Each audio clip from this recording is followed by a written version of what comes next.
Welcome to What the Duck, a podcast with real experts talking about direct spend challenges and experiences.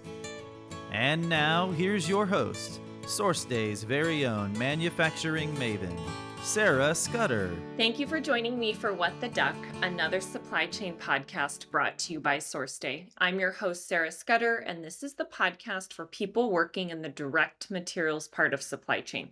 I'm at Sarah Scudder on LinkedIn and at S. Scudder on Twitter. If you are new to the show, make sure to follow this podcast so you don't miss any of our direct materials supply chain content. Today, I'm going to be joined by Stephanie Shrader, and we're going to discuss how to improve the data in your ERP. If you work for a manufacturer and are struggling with data integrity in your ERP, then this episode is for you. Steph runs the direct procurement department at a gaming company in Vegas and deals with all types of commodities. She's also a woman of faith and a proud first-time grandma of the cutest baby on the planet. She is absolutely adorable, has the cutest outfits, and I want to say matching bows almost every single day. So been very, very fun to follow your grandma adventures on social. So welcome to the show, Steph.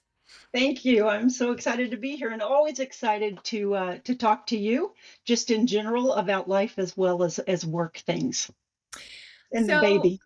I want to go back in time and let's talk about the very, very beginning of your career. So Sure. Years ago when you were figuring out what you wanted to do for your career, why procurement and how did you get your start in the industry? Okay. So, like most of us, I think that you'll hear when you ask that question to people in procurement or supply chain, they'll say, well, this is never what I envisioned or where I started or where I wanted to be or thought I'd end up. It's the same with me. So it's the same story. I worked for a company, a Fortune 500 company right out of college that was in a small town outside of Nashville. And it just so happened that I started in accounting and then moved on to customer service and did some management of their customer service team. At the same time, they knew that I was a little bit more outspoken and vocal. And they were starting a new company within the umbrella of another Illinois Toolworks or ITW company, basically. And it was called ITW Cargo Safe. Brand new. We had no experience in this industry, but we had hired two people that did have experience. And they came over and they said, okay, we have to have a purchasing person. And so the general manager of the company looked at me and said, you're purchasing. And I'm not purchasing, I'm customer service. I'm the sales customer service side.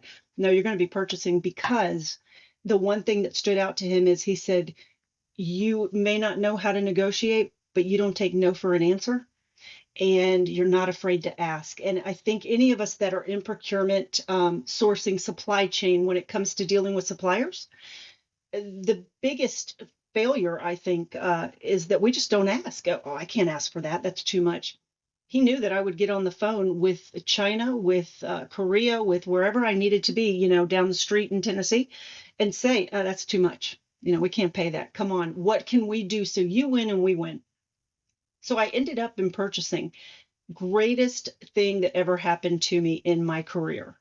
It started very small and then it grew bigger and bigger, and it became warehouse management, and it became planning and forecasting side of it.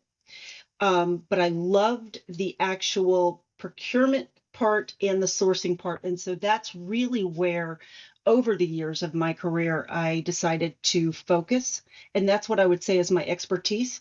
I can do all the rest. I can do the S&OP. I can do the short-term planning. I can do the logistics and international side, domestic side.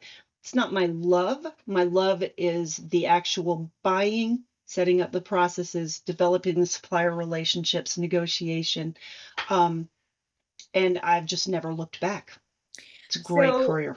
So you stayed at this company for a little over 11 years, which is, in my world, a very, very long time.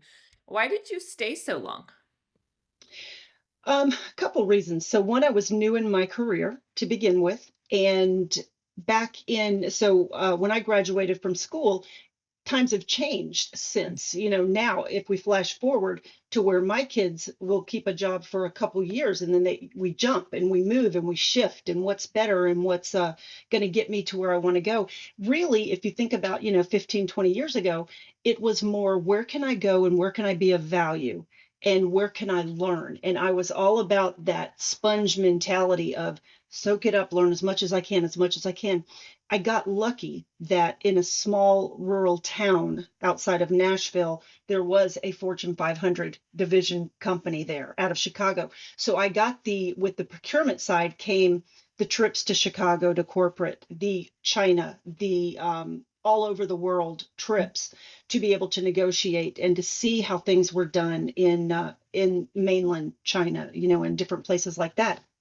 So it ended up that it took me years through the accounting to the customer service. And then the longest part was in the procurement and supply chain arena with this company, with the ITW company. And it was a growth that I knew, being from a smaller town, having young children at the time, it was a good fit. Everything worked. The money, the opportunity, the learning, the people I was with, it was just the best way that I can think of that anybody could start their career right straight out of college. So I just stayed. I loved it. And in all honesty, they're not there anymore. They've kind of moved into different segments. But in all honesty, I probably would have stayed longer had I not had another opportunity through someone that left this company that said, "I'm taking you with me," kind of thing. I probably would have stayed even longer. So the company you left to go to was MAPA Professional. And Mhm. what would you say is the most important lesson you learned there? More so that company, I didn't stay as long there because again, I was kind of recruited to another company. Um, but I loved my time there. And actually, it was a sponge company. So I continued my sponge learning. But they were a retail cleaning products, and they were headquartered in Paris. And it was kind of unique because, again, I went this major global corporate route. My boss was Parisian, and it just was a fit where I could expand my growing more into the certification, the ISO certifications and things of a facility that we didn't do where I had come from. But one of the biggest lessons that I learned is the cultural differences and how to strategically work with one another. My whole management team was either German or French. And then I was working with a group in the United States. But the trips with them, the traveling with them, Europeans do business a little bit differently than we do. Mhm. And it was so great because they are relaxed to some extent, but when they work hard. We always hear that they play hard, they work hard. They taught me how basically to go about strategically setting up processes. Where I came from, we had just tribal knowledge. I was there so long, so you just did things the best way. If it worked, you just kept doing it. They taught me that you write it down. There are things called SOPs, and they matter, and it's important, and it helps others to learn and to develop. They also taught me just the basics and I think a lot of our jobs these days is just being able to communicate with each other to get what we want, with our internal stakeholders, external stakeholders. And it was so good to deal with the French company on a different cultural level, see how they work, learn from things that they do that we don't do. And I picked up on typical things that I would say they did contracts in a different way. They Mhm. did MSAs instead of just contracts. They did a whole lot that I had never heard of or wasn't accustomed to. And so within those short years that I was there, I just basically got engulfed by a real different cultural experience. And that's helped me to go to the next company and where I am today. So your next pivot was to a company called McNeil Pride, and Mhm. you were responsible for managing the ERP implementation for not one, but two acquisitions.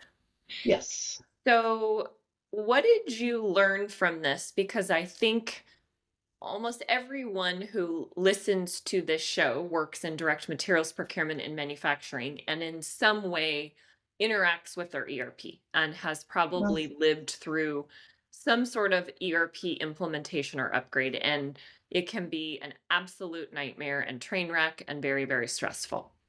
yes. Yeah. So everything you just said is 100% spot on.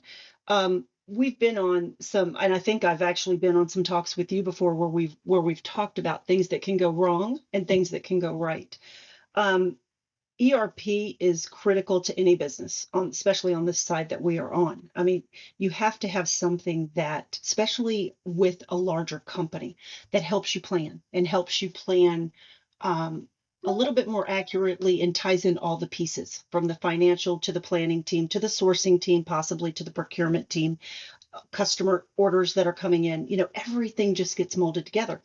When you try to do this with a new system or you move from one system, in our case, we had a system, a Infor product system.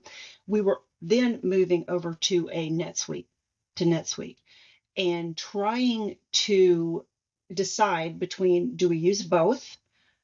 That was done at a higher level. Mhm. Okay, higher than myself. It was done at the VP and CEO level.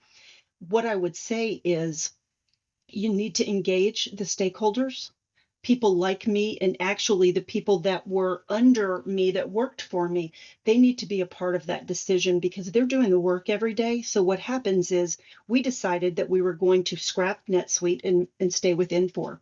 And we were going to roll that out across the company that we had acquired. In doing that,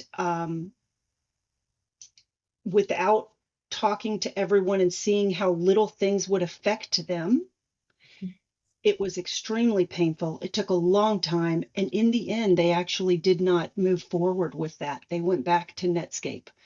Um, it's one of those things that it's worth it. It's time consuming. But I remember talking to a couple people in the ERP industry and having them say, Steph, you all are trying to do something in 6 months that Nike failed at in years, that Coca-Cola failed at. And there's books written on this.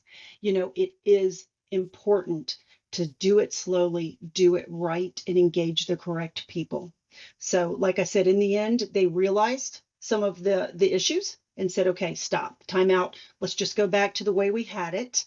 And ultimately, I think that's working for them. And they've grown into have acquired many other properties and companies, and they're doing wonderfully. So I'm assuming it's working, what they've done is working for them.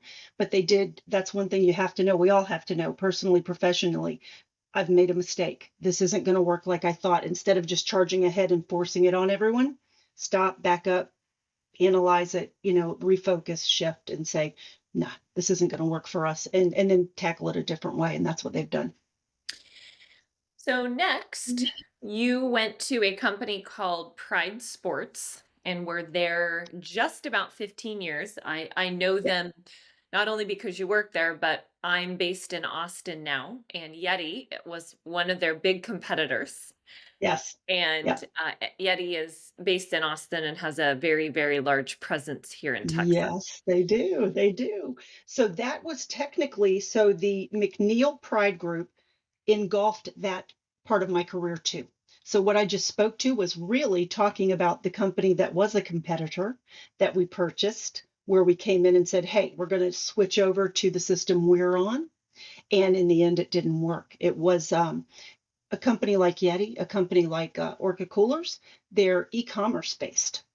We were using a system that was manufacturing based. Mhm. Okay, because we were a manufacturing company making golf tees and different products for the sports and outdoor recreation field. So when we acquired, it made sense that, hey, just shift this little business that we've purchased onto what we're doing.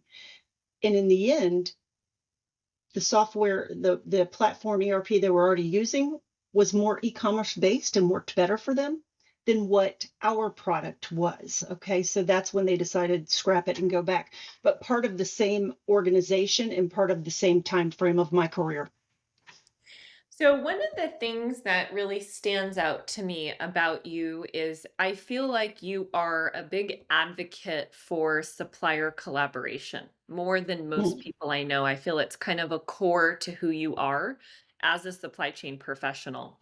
So, what did you do during your time at Pride Sports to foster relationships with your suppliers? And then build out kind of a program or strategy company wide because it is not easy to do. No, it's not easy to do. And like I said, early in my career, I realized how much I started on the sales customer service side. So I loved customers and I knew the old adage, the customer's always right. We take care of the customer.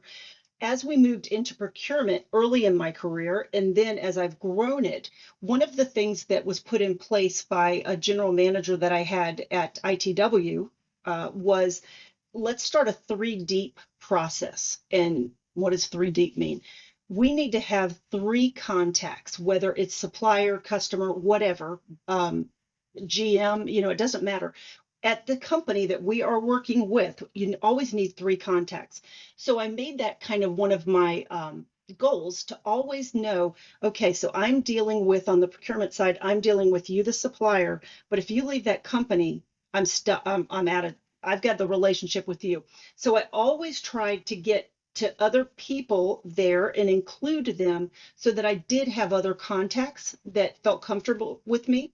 So that was one of the strategies that I've always used, that it's not just you and me, because if it is, if I leave, you're in trouble. If you leave, then I'm in trouble. So the three deep concept, as I call it, I think works well. I like people. There are many that you'll hear old fashioned stereotypical purchasing, we're just hard and it's just give it to me. I'm the buyer, and I deserve this and you have to do this for me. It isn't that way anymore. As a matter of fact, with COVID, it's kind of the other way. Please, please, I am needing this. I'm purchasing. Yes, I have the money. I control the money, but please, will you help me? It's become more clear with COVID that if you don't have good relationships with your suppliers, everything, everything can fall apart. You don't get first priority. They don't take your calls. And when it comes to a company like where I am now in the gaming industry, I mean, think about it. Every single thing we touch in the gaming industry lights up. If it lights up, it has a chip in it. I mean, what was the talk for 2 years? It was there's no chips. We can't find chips. Chips that are 2 cents are $200 a piece now. We're And still that having chip issues today, given there's the still chip Taiwan issues today. and China challenges. So, and that's scary. So that could be a whole nother podcast on what are you doing with your supply chain to take into consideration that they're almost all made in Taiwan, and that's where but there's other pieces to that too. The Netherlands with one part of the boards, and it can get so big and so interesting. But as far as the suppliers go, you got to like people. I like people. You've got to want to, and one of my favorite books is called Vested by Kate, and I'm going to pronounce her name wrong, Vistaki, I believe. Phenomenal. It is this win-win relationship that we talk about, but it really works. So it isn't just, hey, you want me on your podcast and I want to be on your podcast. It's really, Steph, look, this helps me if you do this for me. And I say, well, you know what? This is great because for me, I get a message out about empowering women in supply chain or really understanding that your suppliers make the difference. And when you make that mind shift that it's not about me, it's really about them and what I can do for them. And then they come to the table with, oh, by the way, did you think about this? No, we never thought about that kind of monitor. Really? Can it bend? Can you do all of a sudden that collaboration? It's not just about, hey, you have X monitor that I need to buy for $500. Can you give it to me for $450? It isn't that surface. It's, I like you. I like what you're doing. I've understood your company. I've come to visit you. You've come to visit us. We're having regular meetings. I understand what our goals are. And they then come to you and say, I got a good deal for you. Or Did you think about this new product? Can I talk to your engineers? Absolutely. So it's that way with everything, though, in life. It's the same thing. If you don't put the effort in, you're not going to get the effort out. And I just think that it's so underrated, the supplier collaboration and relationship management piece. Very underrated, and it's extremely important. So you mentioned Kate V. I've actually seen her speak a couple times at conferences, and very, very progressive and innovative about the win-win and the we versus I, and stop hiding behind a contract, start developing Absolutely. relationships. So definitely Absolutely. recommending checking out Yeah, some of she's her great. books. I don't actually know how to pronounce her last name either. We'll make sure we drop that in the show notes, so you Perfect. check that out. Yeah, she's So, fabulous. so Steph, other than supplier collaboration, which again is really kind of how I would describe who you are in your Mhm. career, the topic of our conversation today is around improving ERP data, which has been something that has been a big focus for you throughout your entire career. Mhm. Let's face it, ERP data is bad. It's hard to clean it up. And then if you are able to clean it up, it's Mhm. very, very challenging to maintain and keep that data Mhm. clean ongoing. Mhm. So we'll talk about Pride Sports, and then I want to also talk about ERP data in your current role. But at Pride Sports, what was your biggest data challenge from an ERP perspective? It was more so the maintenance. It comes down to the maintaining. It wasn't that we didn't know how to get it correct to go in, but it was about having the resources to maintain it all the time. Um, and in the end, if you don't maintain the data, obviously it just like anything else, it becomes dirty again, and then you're starting all over. So for us there, it came down to more resources to maintain. We understood the process to get it in. Nobody was there to totally keep an eye on it and keep it cleaned up all the time. Is there anything that you did, given you had very limited resources and needed more to be able to maintain? Is there anything that you did at Pride Sports that worked in helping keep that data clean? We put some processes in place that actually helped us more on the front end than the end part. But yeah, we did put a few processes in place, and we did have some reports that were automated, that were created intentionally to show, have we typed in a company name with a capital versus not a capital, that type of thing. Um, in the end, before I left there, I actually hired, who happens to be somebody that you know as well, Susan Walsh, the classification guru. But we went outside. We went outside for different things. So in this case, we went outside for somebody to help, and we were able to run all of our data, got with IT and got all of our data. And she went through and scrubbed it for us and gave us some simple solutions on how to keep it updated and what things we could put in the system that would prevent us from doing a supplier with a capital C versus a lowercase c. That was great. And we did those type of just, I'd call them small wins, cherry picking, and they did help. But if you're not still reviewing it all the time, this was a one time with her. So then if you don't have the resources and you get busy like we all do, and you come back and you look at the automated report and think, well, I'll get to it next week, by the time you have time to get to it, we're in trouble. Yeah. So you have pivoted now into the gaming industry. You moved to Vegas Hmm. a little over two Yes. years ago, and you are running a direct materials team there. And Yes. when you and I were prepping for the call, you said the biggest issue you are dealing with right now is data integrity in your ERP. Again, the kind of a Sure. theme that's followed you throughout your career. So, Yes. why is this such a big issue for you and your team? So I would tell you that anybody that is in procurement, in sourcing, in the planning side, the demand planning, they're going to tell you the same thing. Everybody is going to, anybody that uses an ERP system, few exceptions, they're going to tell you that it's extremely difficult to keep the data clean all the time. It just is. There's no foolproof method to do this. So the company I work for is great.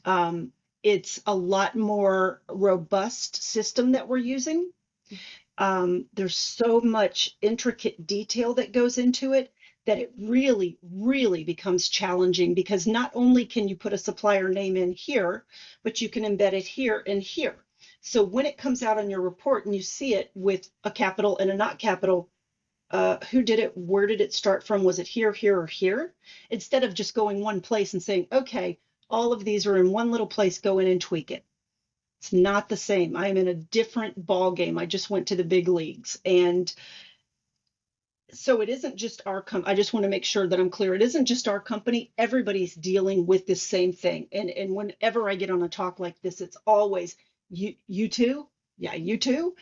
So there's several things that we're dealing with and trying to combat right now. One of them is COVID, and we all had run through a 2-year period where you lost employees, you lost processes, you didn't use the system as much. You kind of worked around to do some things outside of the system, or you changed your whole business structure to deal with things, chip allocation, spot buys here that maybe we didn't put in the system. And so now the system doesn't have all of the information even that's needed.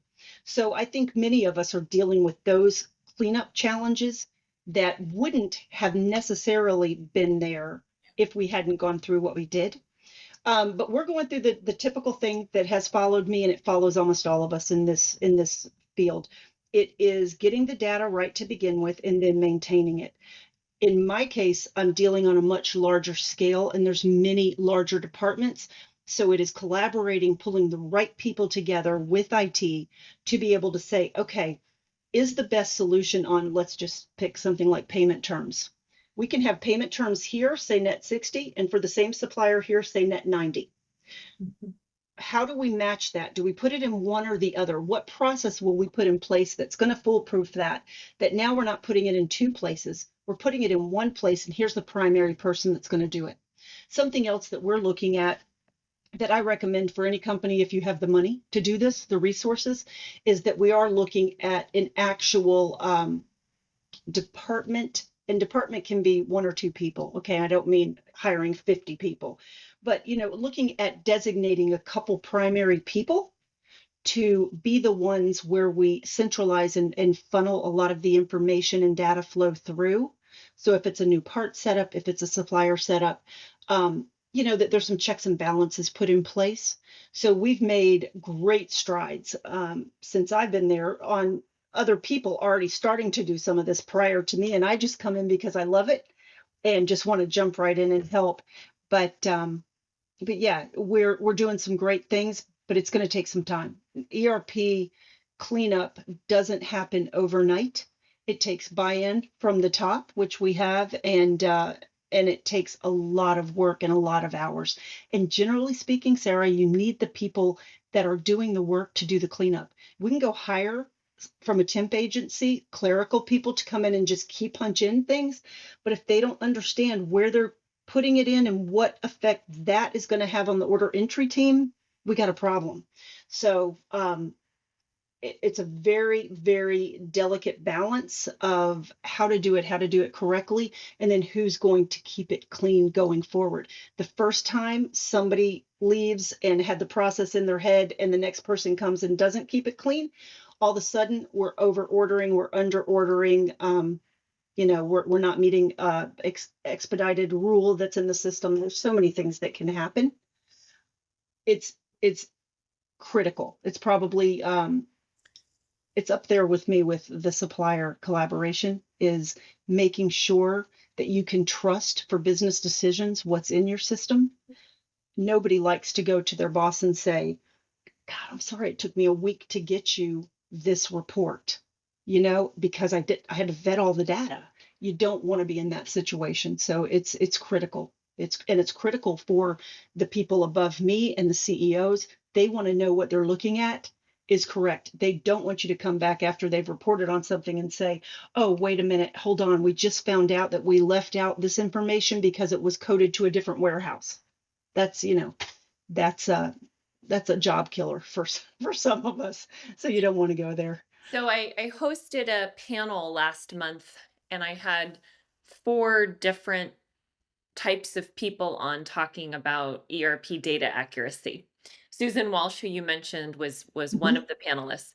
But one of the ladies who was on, named Juliet, who's a CIO, she mhm. said one of the things that she's done at her company, which has probably had one the biggest impact on keeping the data clean in their system, is they've actually developed a form which everybody at the Mhm. company has to fill out if you want anything added to the ERP, whether it's an order, whether it's a supplier, and that all the responses funnel to one person and they are the owner and they go through and review, edit, approve, tweak.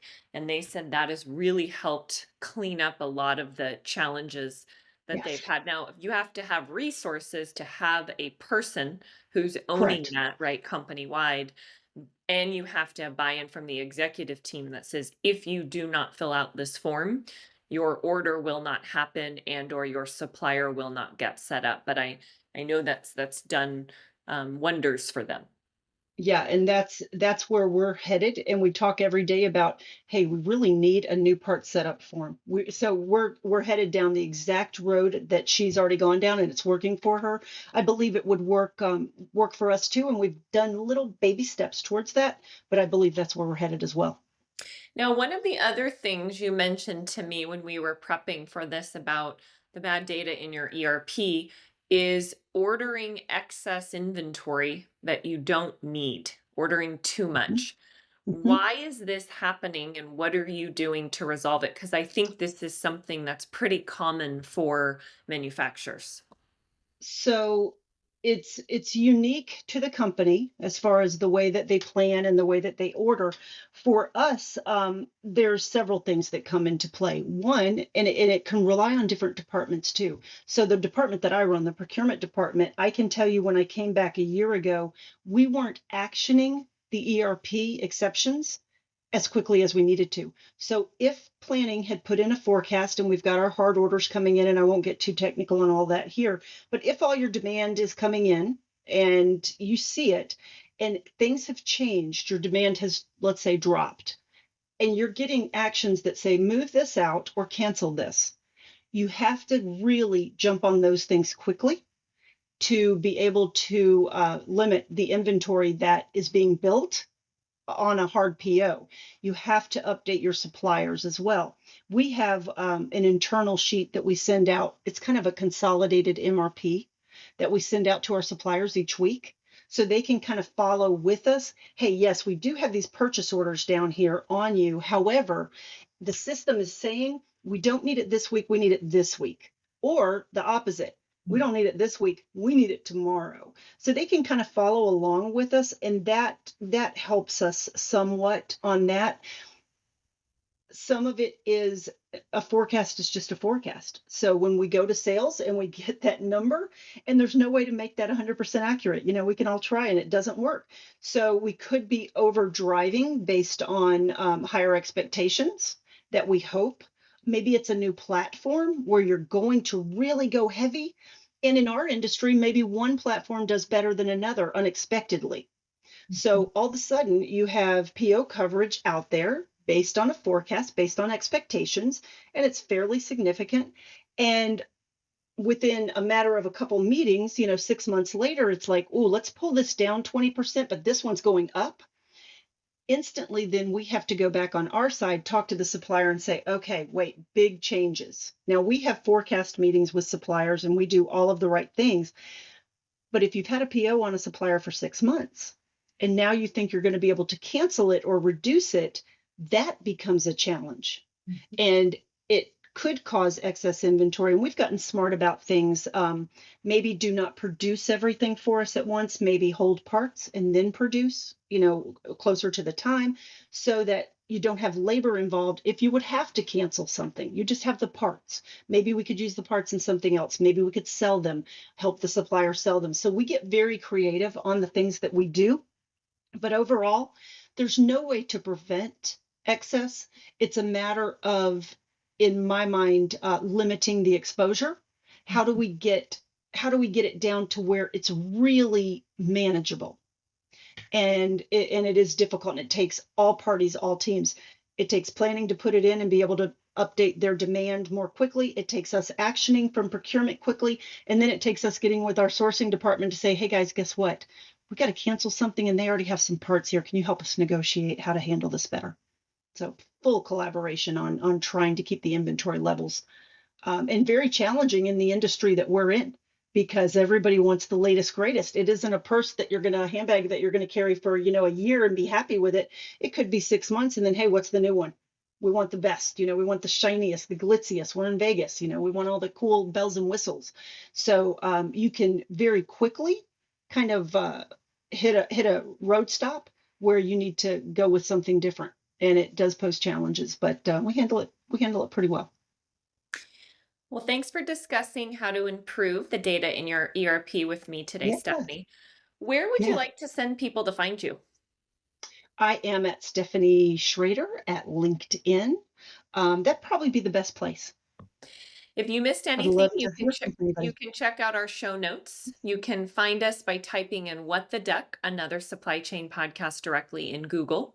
To have optimal search results, make sure to add another supply chain podcast at the end.